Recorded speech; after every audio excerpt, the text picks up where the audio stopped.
Hello, and welcome to this Mob Museum virtual presentation titled Arming the Narcos, How America Fuels Violence South of the Border. I'm Jeff Schumacher, the Vice President of Exhibits and Programs for the Mob Museum, and I will be the moderator for today's program. Our guest is Ioan Grillo, an English journalist based in Mexico City who has been covering drug trafficking and transnational organized crime in Central and South America for more than 20 years. Ioan writes regularly for the New York Times and other publications, and he also has done extensive video and audio work. He has written several books, including El Narco in 2011 and Gangster Warlords in 2016. His latest book is the focus of today's conversation. It is called Blood, Gun, Money, How America Arms Gangs and Cartels. And it's obviously, you can see a picture of it right behind Ian's shoulder there. Ian, welcome back to the Mob Museum, virtually anyway. How are things going? Yeah, good, great to be. I'm a big fan, generally a big fan, as well as collaborating with the Mob Museum. I'm generally a big fan. It's great to be linked up again. It makes me want to be back in Vegas, sitting at the tables, but good to be here in spirit. Well, I know we're going to get you back here soon. So, have the Mexican cartels figured out how to make money on the pandemic? It seems like organized crime is very good at that kind of thing. Well, they've figured out how to keep on making money during the pandemic. So you saw with the drug trade, you saw that there's certain drugs, more party drugs, the demand went down, like cocaine, but heroin and fentanyl particularly, you saw demand seem to go up. A lot of people locked in their homes, depressed. So you saw last year record levels of overdose deaths and big seizures of these at the border. So they kept on making money, taking those drugs into the United States. And then the cartels took advantage of the pandemic to make themselves look like these benevolent godfathers and be handing out goodie bags. I went to one place where they'd been handing out goodie bags, these plastic bags which had rice, flour, sugar, and all of these products that they were giving out to people, and they were filming that and showing themselves. I mean, in terms of actually trying to make money, there is some suspicion about pirate vaccines and that kind of thing, but I think that hasn't really taken off because the government's kept a fairly strong control of the vaccine program here in Mexico. Well, very good, very good. So before we begin talking about the book, that'll be the focus of most of our conversation today, I'd like to show a video trailer for the book. So you created this, and why don't we show it, and then you can talk a little bit about what we see here. So let's go ahead and show the video.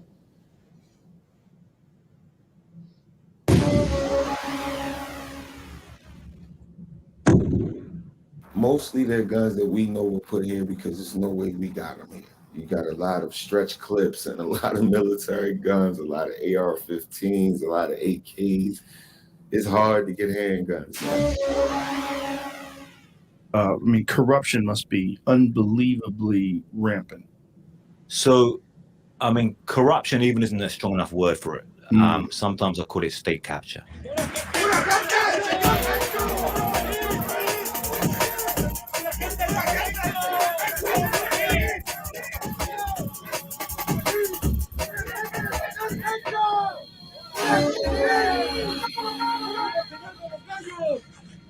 Now, when you have armed guys moving around, they're also really affecting the civil population, attacking the civil population.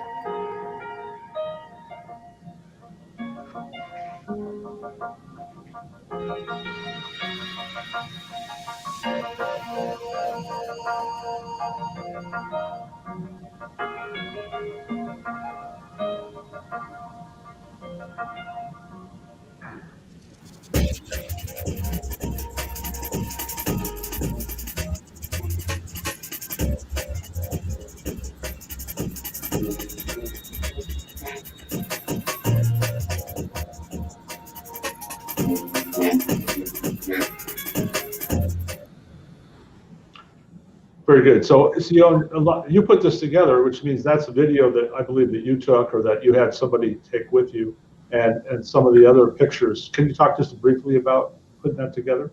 Yeah, sure. I mean, I have huge amounts of audio material, photographs, video material all the time as I'm reporting on this stuff. So I put a few things together, a bit of a mix of stuff of some of the themes that are shown in the book.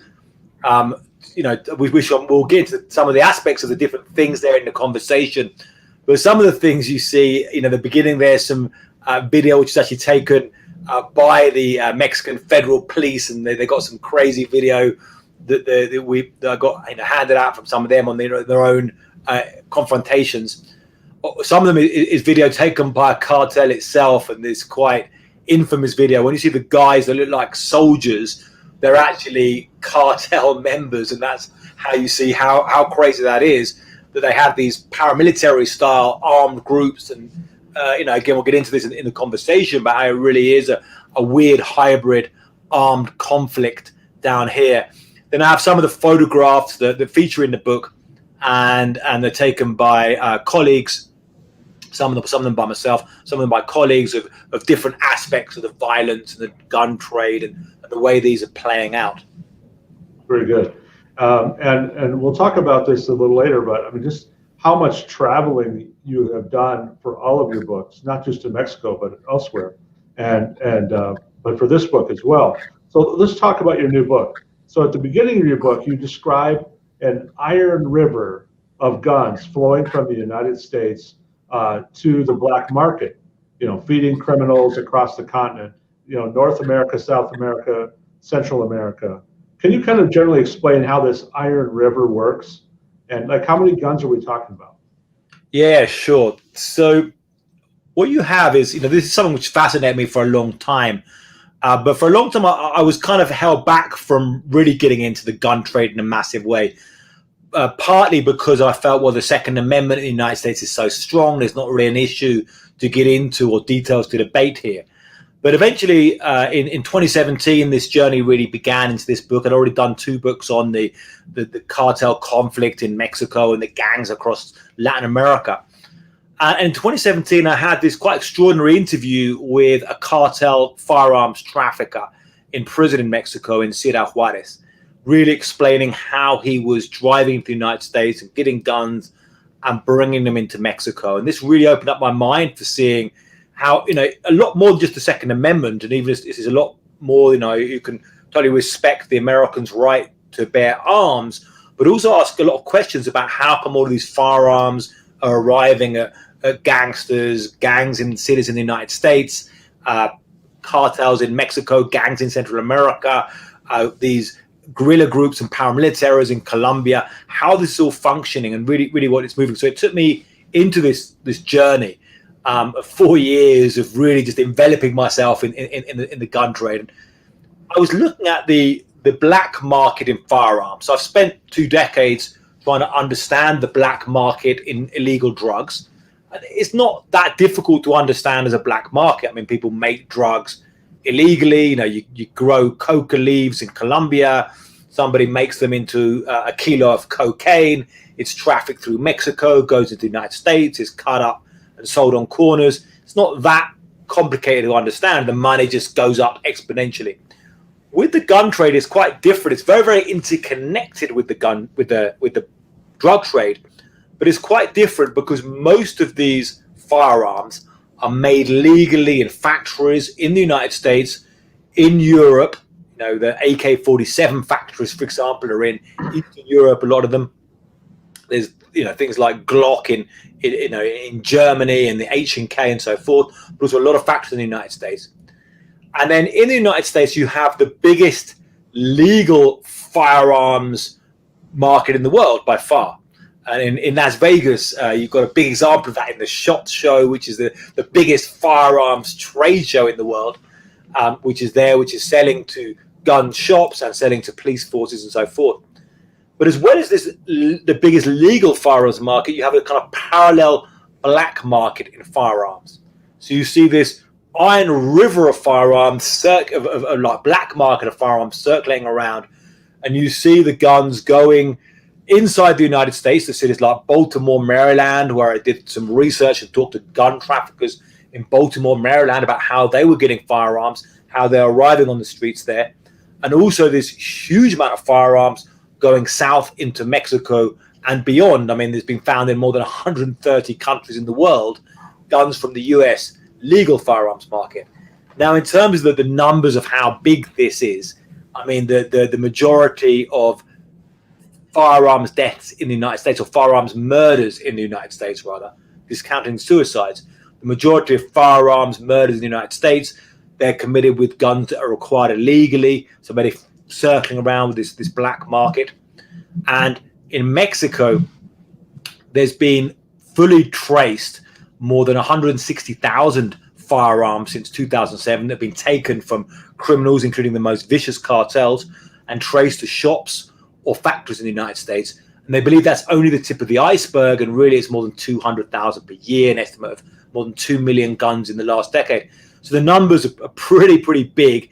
And in Mexico, as many people are already aware, the level of violence here has been off the chart for many years. You know, we've seen over the last decade more than 250,000 homicides in Mexico. So it's been really bad. And this is a country with a third of the population of the United States, almost a third of the population of the United States. So it's been very bad. Across Latin America, in the time that I've been living here, it's more than 2 million murders. So really, while we focus a lot on the Middle East and these kind of things, the violence here, which then plays out in driving refugee flows and all kinds of things, has been really immense. Well, and just to understand, there's actually only one gun store in Mexico. Is that correct? Yep, only one store officially allowed to sell new firearms. It's here in Mexico City. I'm in Mexico City right now, so here in Mexico City, in the Army headquarters. When you go in there, you hand in your cell phone. It's like almost like checking into a prison or something. You go through a bunch of defenses, and then there are guns available there, but there's a lot of paperwork. There's 7 pieces of paperwork, including getting a letter from your employer showing you've got a clean criminal record, and then you're on a gun registry. So for a lot of the cartels, it's not really the biggest option to get guns. They prefer to go to the US. Well, and that's where the guns are, right? So that's the kind of the point. You're having so much gun violence in Mexico, and the guns are coming from elsewhere for the most part. So one thing you found in your research I thought was pretty shocking. There is no specific U.S. law against gun trafficking. Can you explain about that? Yeah, sure. So I opened the book with the trial of El Chapo, which I went to, the trial of El Chapo in Brooklyn, New York. Kind of a accumulation of work to get the big kingpin. And they accuse him of this massive firearms trafficking from the United States to Mexico. And so they bring out the evidence there saying, look, he's ordering like 1,000 AR-15s and this kind of place.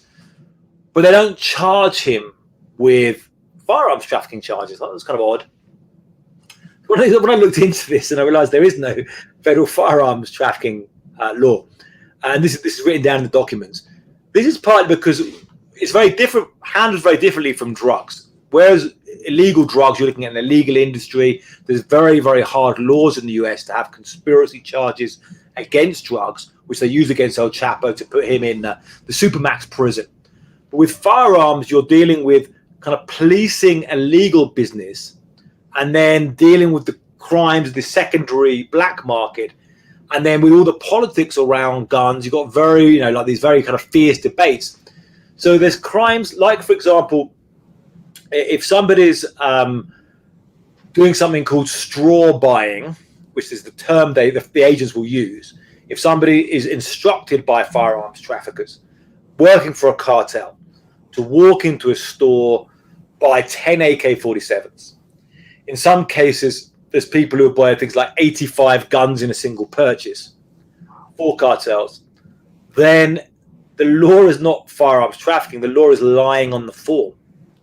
You see somebody who's involved in knowingly selling guns, abusing the law and selling guns to people. And it's often that the law they might do is being engaged in the business without a license. So you see the way that, often these echo more the legal business, though they will, try and slap some of these people sometimes with harder things and put them in jail. but it's very interesting mosaic of laws. You see, I find all kinds of crazy stuff. A lot more than that, understanding how this was operating and how this whole thing was functioning. Absolutely. You do a really good job in the book talking about the history, like going back and going well before we were talking about the cartels in Mexico, to kind of explain how this whole black market in guns started. Can you kind of go back and talk about that, how that all got started in partly with the Cold War, but even before? Yeah. So I mean, you go back and this really fits the Mob Museum well, and in fact, I do quote the Mob Museum and one exhibit there of a quote from the Las Vegas sheriff back in the 1920s. So you had like machine guns when they first were being used with the Tommy gun back in in the Prohibition time, and that was a kind of a certain advance of organized crime, and the fact you had things like the motor cars back then, them driving around cities. So then, in response to that, basically to this Tommy gunslingers, the Al Capones, some Valentine's Day Massacre, all of these things, you had the 1934 Firearms Act, National Firearms Act, and then they first of all tried to restrict machine guns, and so you had to have a license for machine guns, and a machine gun tax rather. So that was one of the first things brought in, and you started seeing. So really from that time, because before then there was almost very, very much less restrictions on guns at all. So really you see the beginning then after Prohibition. So again, it's a kind of connection of illegal substances and guns, but then it was alcohol and guns, and now it's drugs and guns. So from the 1930s, then you had in the 1960s, you had a rise in firearms murders in the United States. You had some very high-profile murders, like, for example, the killing of Martin Luther King Jr., JFK, of course. You also had an interesting angle. You had the Black Panthers going into Sacramento legislature, holding guns.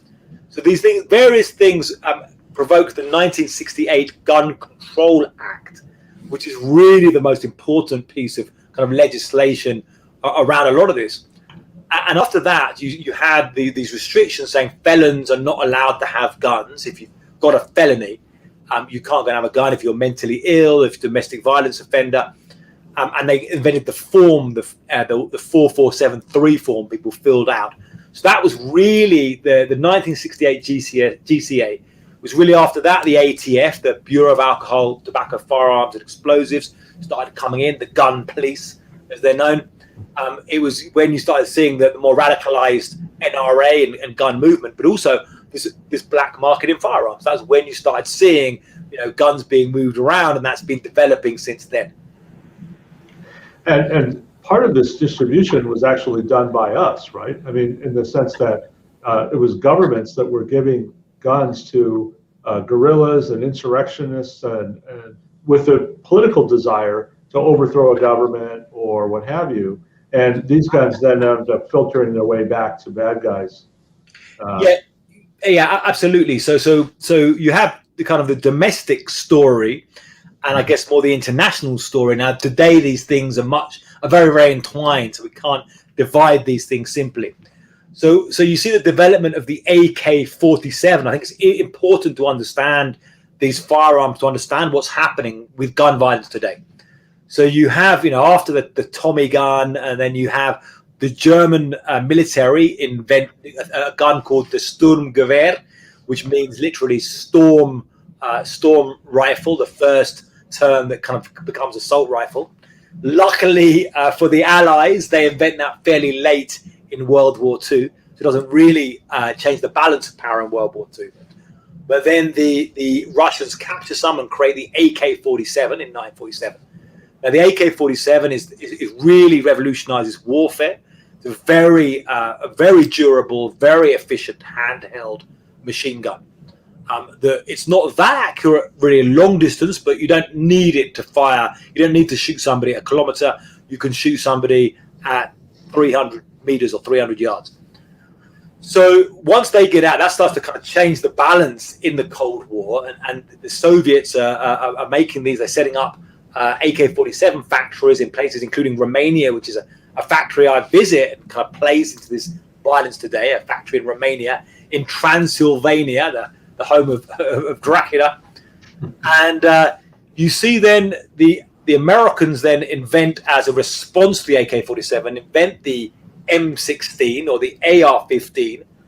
It's invented in, of all places, Hollywood, in a place there. I went to the place where it was, the workshop where it was invented. It's now a pet hospital in the middle of Hollywood. But that was where they first invented the AR-15, which was adopted by the military to become the M16. Then you end up with the full military version and the civilian semi-automatic version. And then these played out. Now, initially, both sides were giving these out to different people, as the Cold War was playing out. And you see a lot of the weaponry. I mean, some of the weaponry now that's being used in Central America, particularly things like grenades, date back to the US giving the Salvadoran military these M67 grenades back in the 1980s. They're now being thrown left, right, and center and being trafficked into Mexico, and all of these kind of crazy stories have been circling around. But I think to understand what's happening in Mexico and to understand how the massacre happened in Vegas and the massacre in El Paso, we have to understand these type of rifles and how it's allowed because you have these rifles. I mean, when the AK-47s, the Mexican cartels loved them. So they were designed for Russian peasant soldiers that they could strip them down and clean them. They loved them in the mountains of Mexico. They're now sold through the United States in many cases. In various guns are traced imported to the United States, sold as kind of sporting rifles, trafficked down to Mexico.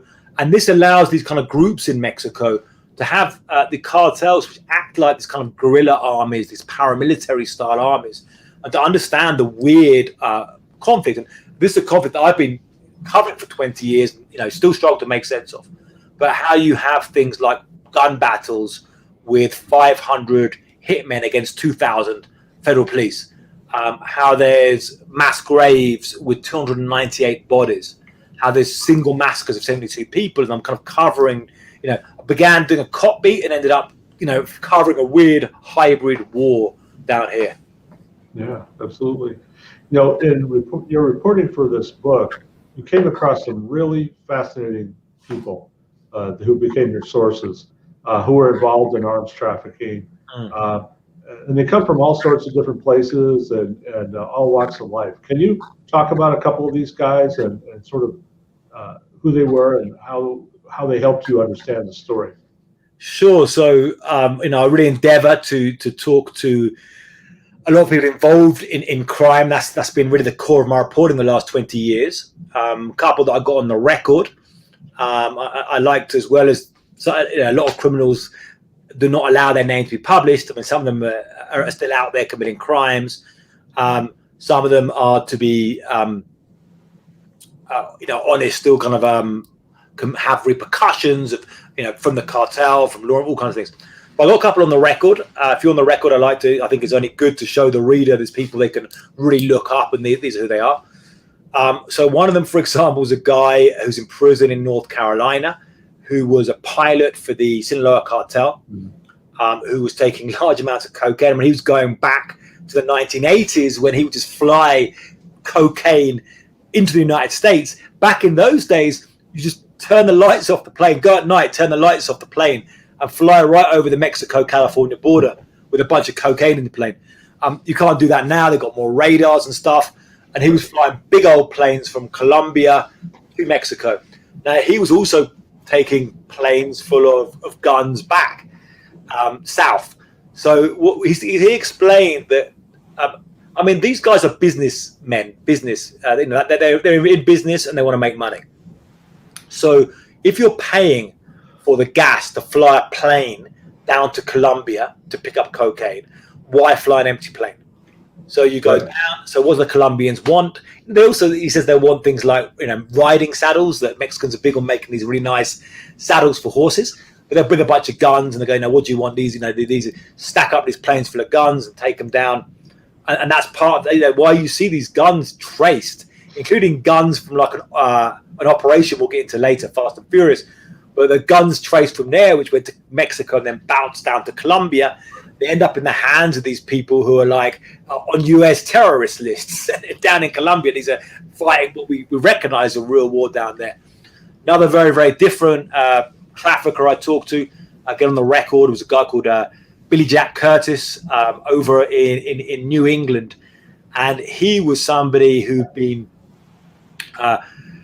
he was in prison for many years. He was in a prison gang called the Dirty White Boys. Every race and nationality you can find involved in these arms trade. Overwhelmingly men were the people that I found really involved in moving and selling guns, but people from all kinds of backgrounds, from biker gangs to people from Eastern Europe to all kinds of backgrounds.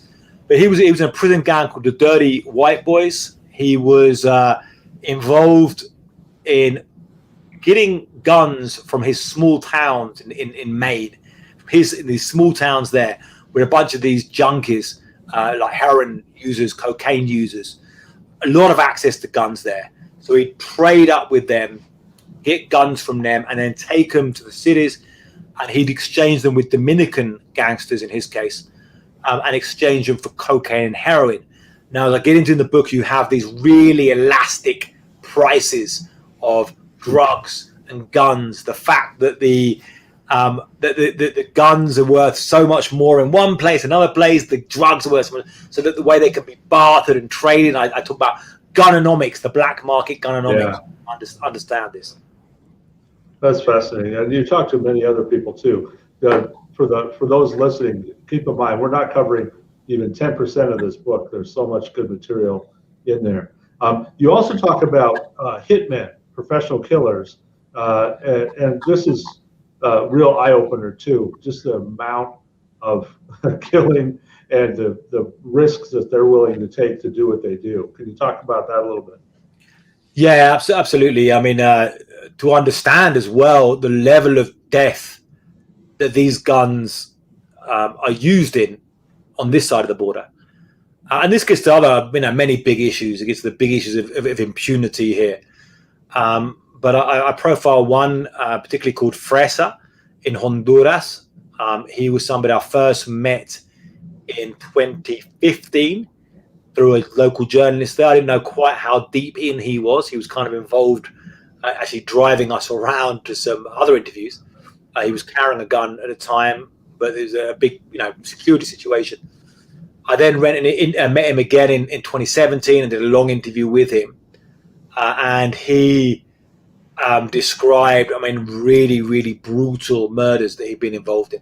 He also survived the shooting. In between the two times I was with him, he survived the shooting, which I have a photograph of, where you see his stomach with all these crazy bullet holes. That's an incredible picture. Oh, yeah. And he described, dozens and dozens of murders he committed from being a young teenager. He'd basically been abandoned as a kid.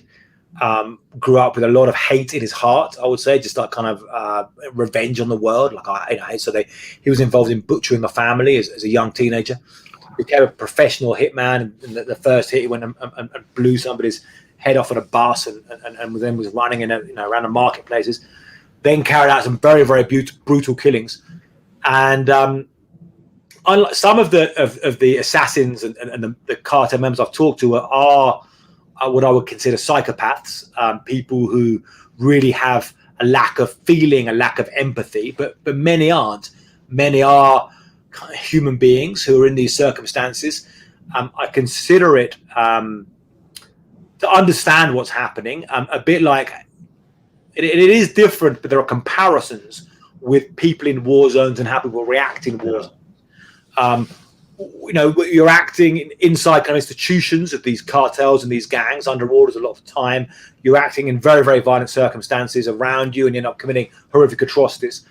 But then Fresa himself was murdered in late 2018. So about a year after the long interview I did with him, and I got a phone call saying himself he'd been killed. So that kind of cycle of violence continues. Wow, that's amazing. couple things. I got a bunch of little items I want to run by you, but a bigger one is the gun manufacturers and the gun sellers. I mean, that's all happening legally, properly, by U.S. law. So, but you talk. I mean, you either talk to them or you tried to talk to these individuals, and they have to know that a healthy percentage of the guns that they are either making or selling are ending up in the hands of criminals and being used to kill people. I mean, how do they kind of come to terms with that? Yeah, absolutely. And then just to emphasize again with this book doesn't come from a point of view of being anti-gun or anti-Second Amendment or even against this thing. It's like asking why is it that so many guns are going to very violent criminals and this isn't being stopped. Kind of basic law enforcement doesn't work on this issue. So I think one interview I did with a broker in Bulgaria sums this up very well. Now it was a bit different because he was bringing guns a lot from Eastern Europe, AK-47s and other weaponry. He was selling it around more like the Middle East, Africa, and various places. So he was a young guy, be flying around African capitals, selling large amounts of weaponry there. He would sell weaponry in Saudi Arabia. He'd sell it in Iraq. He was 32 years old. Said he had like two houses, 4 cars, in a place with, Bulgaria is not a wealthy country. Now, I asked him, I said, do you feel worried if the guns that you're selling to some of these governments turn up with the Islamic State? Because there's a big issue there of how the Islamic State are getting all these guns, and how guns going there sold to governments end up with the Islamic State. And he replied to me, I'm not worried because what I'm doing is legal. I've got, this backing of the Bulgarian Export Board, the EU, the United Nations. They're these sales are legitimate. And I said, well, maybe legally you're not concerned, but ethically, do you feel concerned if the guns that you sell are being used to murder people? And he sat there for a while and thought, and he said, no. And I think that was a very honest answer that sums up, I think, a lot of people in this industry. And this also applies to the cartels, that people know, like, if you sell guns in these areas, that, so, well, it's not my issue. We're legally importing AK-47s into the United States. If thousands of these end up in Mexico in the hands of cartels, that's not our problem. That's down the road, And, you don't care. You seal off your corner. Now, there are some people, the gun industry involves people at all levels.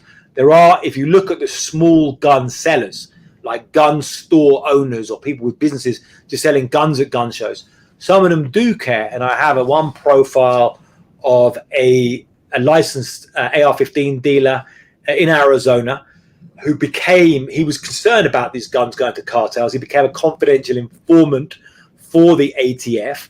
And that didn't go well as an issue we'll get into with the whole Fast and Furious scandal there. But there are some people that do care about this and try and make a difference and have kind of had bad experiences trying to make a difference. Sure. Well, let's go ahead and jump into the Fast and Furious, because I think that probably a lot of people have heard of the Fast and Furious gun trafficking case. But my guess is that actually a lot of people don't really know what it was and how it worked. Can you kind of talk about that? Yeah, so Fast and Furious, and we always need to mention this because a lot of people are, will say if I talk about this issue, why am I not mentioning Fast and Furious? And that's a valid point. So Fast and Furious happened under the Obama administration. There were almost 2,000 firearms trafficked to the cartels from gun shops in Arizona, but they were being watched by ATF agents. Again, ATF, the Bureau of Alcohol, Tobacco, Firearms and Explosives, the gun police, were watching these be trafficked. So this created a lot of big kind of conspiracy theories or big kind of theories. Here in Mexico, a lot of people say, well, the American government wants Mexico to be violent. The American government is watching these guns go to the cartels. For some of the gun rights activists, they said, well, look at this, it's deliberately conspiring. They really want that to look bad. I got into this pretty deeply. So I talked to a confidential informant in actually a previous operation which is connected to this. Looked at a lot of papers, talked to the ex-president of Mexico about this case, Felipe Calderon. I think I did the first long interview with him about this case. And I do believe it was a giant screw-up, a giant mess-up. There's certain conspiratorial things in trying to cover up their tracks.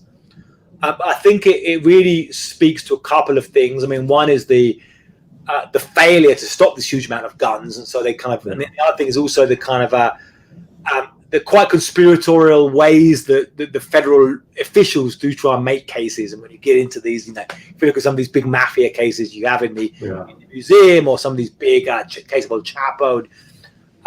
One of the results of Fast and Furious was actually that no one really touched the trafficking issue to Mexico for the next decade. And in that time, maybe 2 million guns were trafficked down here. It's only now we're actually seeing, now this book has come out while we also have the Mexican foreign minister bringing this up, and now discussion again about this issue of guns going to Mexico. But for a long time, it was kind of off the agenda.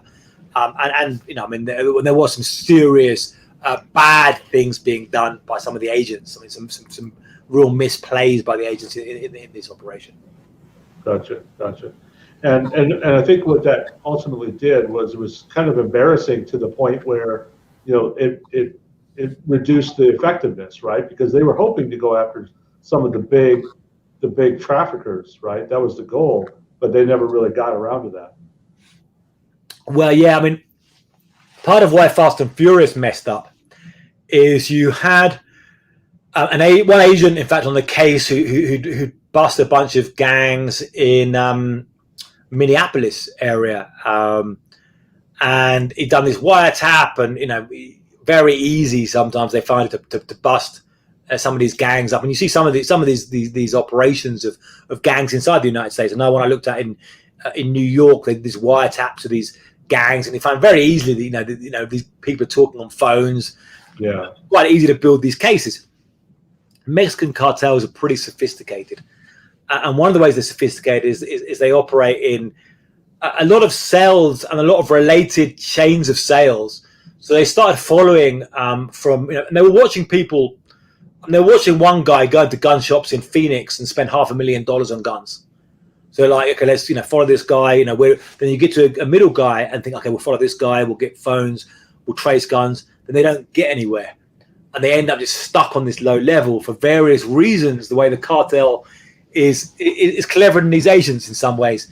Now, this also happens with drugs all the time. These agents watch bags of heroin, kind of set up wiretaps, kind of build up conspiracy cases, watch bags of heroin being trafficked. And those bags of heroin are going out and being used by people and killing people. They don't immediately stop it. And again, it gets back to this kind of, the kind of way that federal law enforcement works or has developed since the 1970s. So you've touched on this a little bit, but I think we should talk about it a little more, which is, the primary, I don't know if the primary, but a major focus of the book is the trafficking of guns from the U.S. to other countries. But you also look at the black market for guns that go to American street gangs. And you look at Baltimore and some other places. Can you talk about that? Yeah, absolutely. So you see in U.S. cities with these attempts to clamp down on handguns that went from the 1960s, and attempts in cities like Baltimore, like Washington. Then there was they used to call these guns Saturday night specials. It came from perhaps from Detroit emergency rooms, I think was the origin of that term back in the 1960s, where these cheap handguns, and often imported from Europe, often cheap Italian handguns and that kind of thing. So then you saw attempts to clamp down on these local laws to try and restrict handguns in various cities in the United States. And the bouncing, this is a bit what in the drug trade, to like the balloon effect, where you kind of have the drug trade like a balloon, you grab it at one place, the air goes somewhere else. You do see a bit of that with guns as well. They try to clamp down on foreign cheap guns coming in. You've got cheap American guns, they try to clamp down in the cities, and you end up with these iron pipelines, as they're known. And I use Iron River for all of these connected waterways, but iron pipelines. Now, Baltimore's the classic. A lot of guns flowing in there from Virginia, Georgia, and further afield. So I found a guy. I actually talked to one of them when I went to Baltimore. I talked to one of the guys. His name was Dante Barksdale.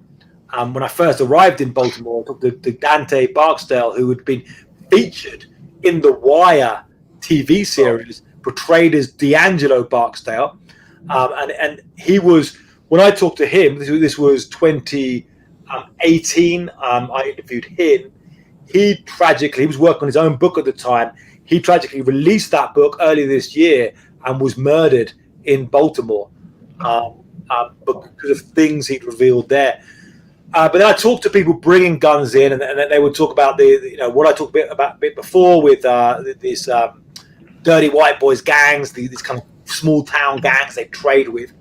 But this guy, this trafficker I profiled, was also going down to Georgia and setting up all kinds of schemes on the schemes, of having the straw buyers, like paying people to buy guns, knowing they've got very little punishment. The recommended punishment for straw buyers, even though somebody knows these are really going to criminals, is probation. And then also setting up like insurance scams there. And so you see this big river of guns going into Baltimore being used. And the level of murders in Baltimore is comparable to some of the cities in Latin America. In St. Louis has even a higher murder rate. Now, some of the differences and when you see some of the differences is that in US cities, they're generally using handguns rather than when you here in Mexico and Latin America, they're going around with AK-47s, with AR-15s, with longer guns. If you go into Brazil, to one of the favelas in Brazil where they're selling drugs, the criminals are openly there with their long guns and grenade launchers and all kinds of stuff.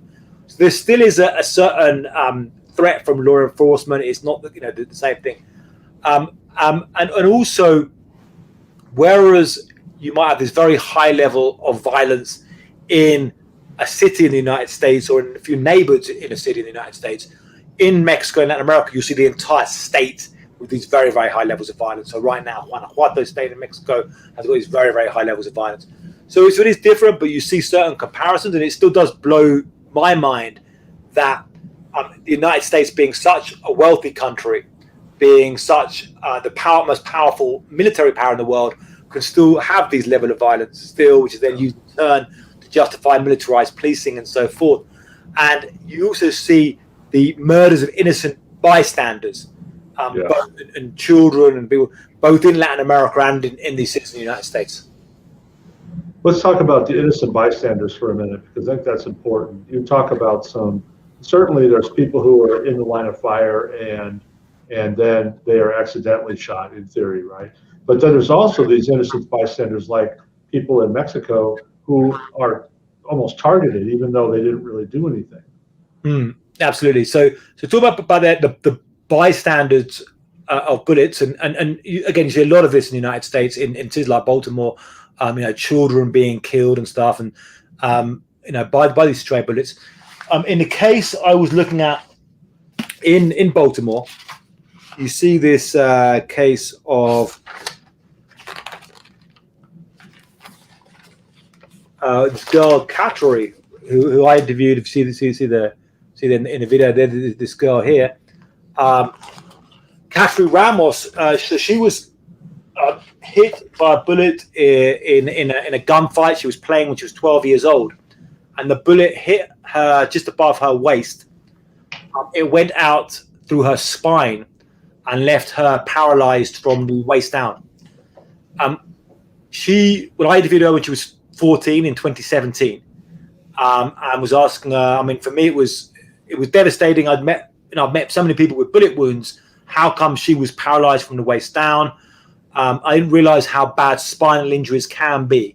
If a bullet cuts right through a spinal cord, it really can leave you permanently paralyzed.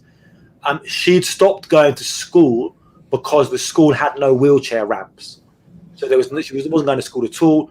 I asked her what she did. She said she was just basically lying down watching TV. And even though I've seen so much suffering and bloodshed in Latin America, this just really struck me, this image of a 14-year-old girl having to sit at home all day watching TV. And then you're in a terrible neighborhood anyway, with very little hopes, and it's made even harder. Now, when this was released, and I sent a photo down, and I discovered she'd passed away late last year. I talked to her mother after this came out. I talked to her mother. She passed away. It was related to this. I mean, she was sitting in a wheelchair, and this created kind of blood clots and stuff. So you see the secondary effects of the violence. You know, there's so many places that you kind of might not think about. Also in Mexico, we have the deliberate targeting of civilians. One case I look at it, you know, in this book is a case of one mother who was searching for justice for her son, who was seized by an armed group in 2013. She was searching and searching for him, couldn't find him. He worked in customs in the port of Veracruz, which might have been a reason why he was seized. She was searching and searching. Eventually, at a demonstration with other mothers, somebody stopped and gave them a map, a hand-drawn map. They went and told the police. The police didn't react, so they started searching this big field and digging it up, and they found bodies that turned out to be the biggest mass grave in Mexico in recent history, with more than 298 bodies. And eventually, in 2019, her son was identified as one of the bodies in that mass grave. Wow, this is amazing. Of course, you know, guns are a very political issue, especially here in the U.S. I think you make a very interesting point in the book when you say that, I'm going to quote you here, when law-abiding citizens keep hunting rifles locked in safes, they don't leave human corpses, right? But when gangsters, guerrillas, and terrorists are armed to the teeth, they unsurprisingly commit a lot of murders. That's what we've been talking about today. So we've kind of established what the problem is. What are some of the potential solutions that you've come up with that you talk about in the book? Sure. I mean, so primarily it's to work in investigation, not preaching. But I look at areas, so well, this is what I'm discovering of how the guns get into criminals. And these are things that could be done without affecting Second Amendment rights. So, for example, the universal background check. There's a lot of abuse of people pretending to be private sellers, and this is very clearly documented. I saw this myself at a gun show in Mesquite in Dallas, and I saw a big case in Florida. There's people abusing this loophole to sell large amounts of guns, which end up with gangs and cartels. And the universal background checks. Now, there's 89% of Americans support them, and 81% of gun owners support them. I don't know why it hasn't been passed. I mean, it could be passed today. It could be passed yesterday. It hasn't been passed. There's things like having sentences for people who are straw buying, who know that these guns are going to cartels and gangs. Now, I don't like to be emphasizing sentencing, but if you see a case, when there's cases, things like Columbine, suddenly they're going to give people who are caught in straw buying very stiff sentences. So was it not the case when somebody's straw buying guns that are used to kill an innocent kid in Baltimore, or to shoot that girl in Honduras? There's no consequences to doing that. And there's other things like simply, if somebody goes in and buys 10 identical AK-47s, buys several 50 cal rifles, so we do extended background checks and check out who they are. We haven't even tried the low-hanging fruit on this. If there was some basic enforcement, it could make a big difference. Yeah, I agree. So we've gotten some really great questions from our viewers. So I thought I'd go through a few of those with you. So first of all, question is, are the narcos taking over from the traditional mob? I think the answer is yes, but go ahead and elaborate on that. Yeah, absolutely. I think if by the traditional mob we mean the Cosa Nostra, which you talk about, so beautifully in the museum. I think one of the reasons, I like this comparison, but when you look at the Mob Museum, one of the reasons why the Mob Museum can be enjoyed is because the Cosa Nostra aren't involved in as much violence today as they were, and a lot of it is historical stuff. So you look at these things. I think the Cosa Nostra now in the United States, they're still around. We still see these cases, but a lot of it's the history and the glamour. If we look now at the cartel activity involved in drug distribution in the United States, it's way higher than with the Cosa Nostra. Now, one caveat I would put there is that the cartels act very differently in the United States than they do in Mexico and Latin America. So the United States is their land of milk and honey.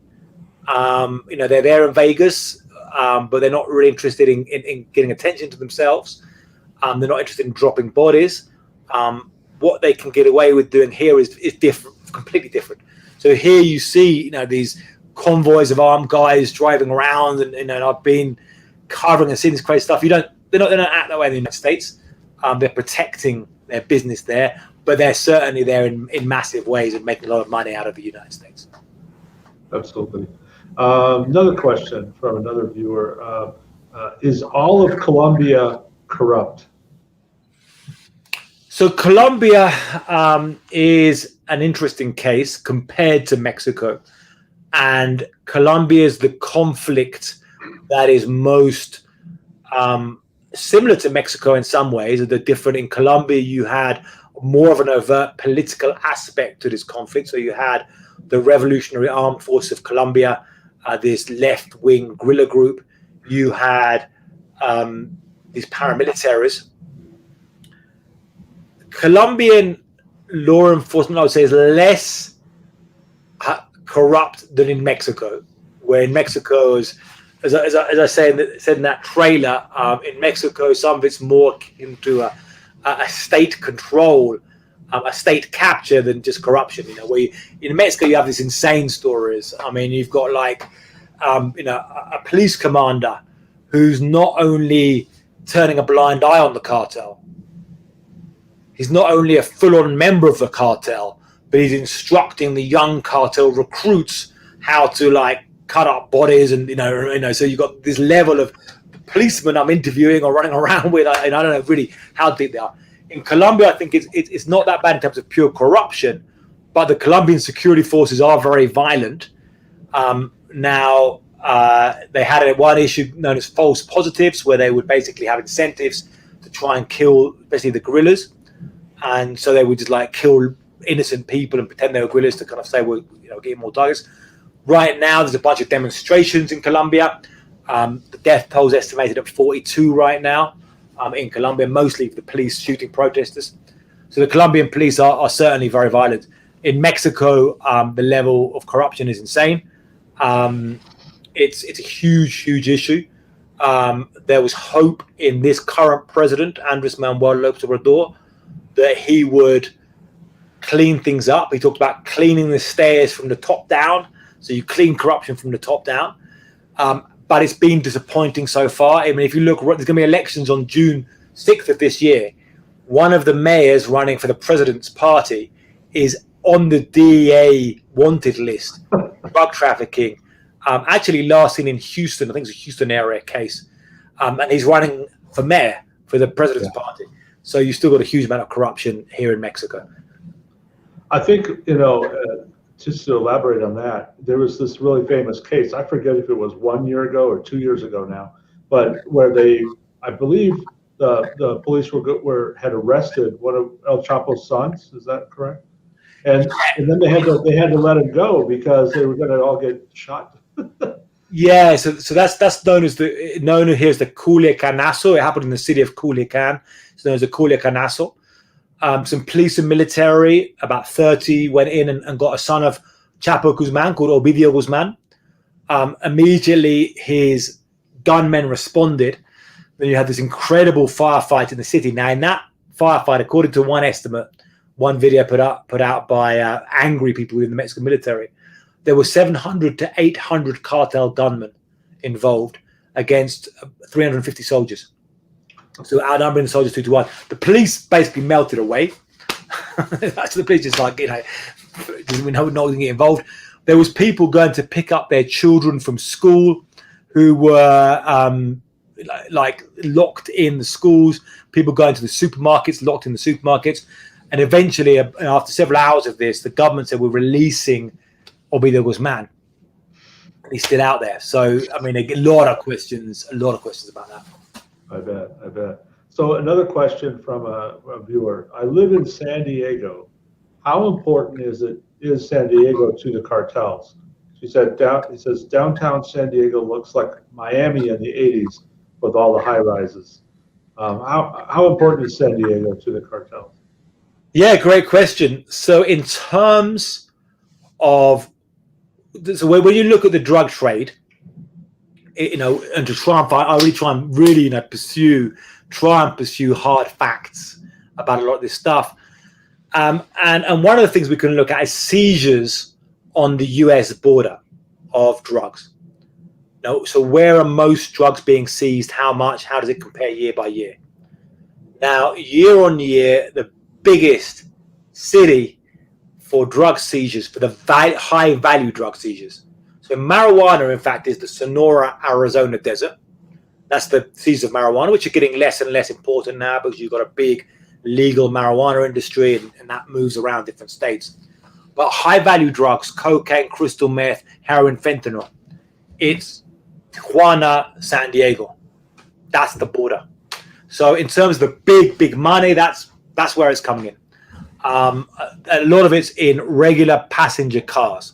So like, regular cars, they call them trap cars. They call them clavos in Mexico, or trap cars in the United States, secret compartments. That's where the drugs are going in. And that's why the wall doesn't stop them, because they're going in driving right in over the border in cars. The huge amount of money now. So it's an interesting question about the high rises, how much of that money goes into buying property and assets. We see a lot of asset seizures in Texas. You see some of these big ranches. There was money in American racehorses. That was a big investment in U.S. racehorses. There was one racehorse in Texan races called Number One Cartel. That's what they call it. That was connected to a cartel. But we see it. Good question. How much of those those high rises in San Diego are with drug money? I don't know. And I think there's still some room for investigation there. So thanks for that question. I'll have to keep on that one. And the thing about the cartels, you mentioned about them being in the U.S. and they act differently in the U.S. than they do in Mexico, but they're in many cities, right, including Las Vegas. I know we have cartel members stationed here overseeing certain things. How does that network work? Do you know? Yeah, sure. So a lot of the time, and these are cases that you've seen of busing. I mean, you get drugs moving to the United States, and they'll have hubs in the US. Particularly, some of the big hub cities can be Chicago. Los Angeles. Chicago's a big one further up. Los Angeles, Dallas area. These are some of the big ones. Phoenix. So you bring drugs in, and then you start moving them around, and then you start, so basically and then it becomes. Now that they beforehand, if you went back to the 80s, you used to have warehouses with like 18 tons of cocaine in, and you saw a bust literally in LA in the 80s with 18 tons of cocaine in the warehouse. They don't do that now. They tend to have lots of different safe houses. They're smart. They spread it around. So you have a lot of houses, lots of houses in middle class neighborhoods where they'll buy up houses and just have these stash houses. Have some guy there being paid to eat pizza and sit there on the stash. And so when they bust these low-level guys who are just sitting there, and they got it spread around, but they're still working as networks. Now, after you get down a few stages, you see these chains of sales.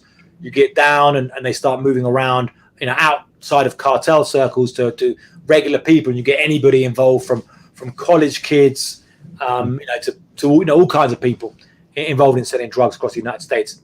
And then the money going back in, and you see these, going into the financial system, some of it going down in these same cars into Mexico. But with Vegas, as a kind of story for Vegas, and perhaps a last story for Vegas and drug money there. Very famous case a few years ago of a guy called Shen Li Yigung, who was a Chinese, born in China, became a Mexican citizen, naturalized Mexican, who was bringing raw ingredients for crystal meth to Mexico and selling these to a cartel, a guy called from the Beltran Leyva cartel, They bust his house in Mexico City with $207 million in cash, the biggest cash bust anywhere in the world ever. But he was also flying up to Vegas with suitcases full of cash and spending them in Vegas and getting back presents, including suitcases, including 40% of his losses. He get paid back in checks, getting cars and so forth. And so, yeah, apparently he spent more than $100 million in Vegas. That'd be a big money laundering place, right? Las Vegas. Absolutely. I mean, you said that. You said. Well, so I don't want to take the focus too far off of your current book, but I am curious about what you're working on now. Like, what's your next project? So I'm not sure the next book yet. I've done a trilogy now of drug cartel books, but right now I'm making working on a TV series, which also has some Vegas connections. In fact, working a TV series about a very big murder case in Mexico involving U.S. citizens, and some of them, in fact, had a lot of family and roots in Vegas, and that's a big 4-part TV series I'm working on right now, and pursuing that, as well as a bunch of stuff still following all the news in Mexico and Latin America. I've just been down in El Salvador, did a big profile of the current president of El Salvador, Nayib Bukele, who has reduced violence in a big way. However, the accusation is that it was done through a gang truce. And that's one of the ways we see that the violence gets reduced a lot of times. Gotcha. Well, this has been really fascinating, and I want to encourage everyone watching to pick up your book, because it really opened your eyes as to sort of all the different ways in which the black market operates, whether it's guns or drugs or whatever else is out there, and how intricate all of this stuff is. These are smart. They're criminals, but they're smart people, and they figure out incredible ways to make money, and in the end, of course, cause a lot of problems. But thank you for this time, and we will definitely post in our comments, links to where you can get the book. And any final thoughts? I guess it's always good to end on a positive note. I like a lot of this violence and pretty disturbing violence I've been covering. I do think one day there's got to be history. One day there's got to be, like in the Mob Museum, where you look back on Al Capone and these kind of things. And, maybe that day will come sooner. There are things that can change about this. We have to understand a lot of this crime and this violence to make sense of the world today. I mean, black markets, cartels, organized crime, these are big parts of the way the world is working right now. But there is hope for change, I think. There is hope for change. There is hope for better days. It's great to do all the great work at the Mob Museum in trying to help understanding of these issues. Well, again, thank you very much. And thank everyone out there for watching. And we'll see you for the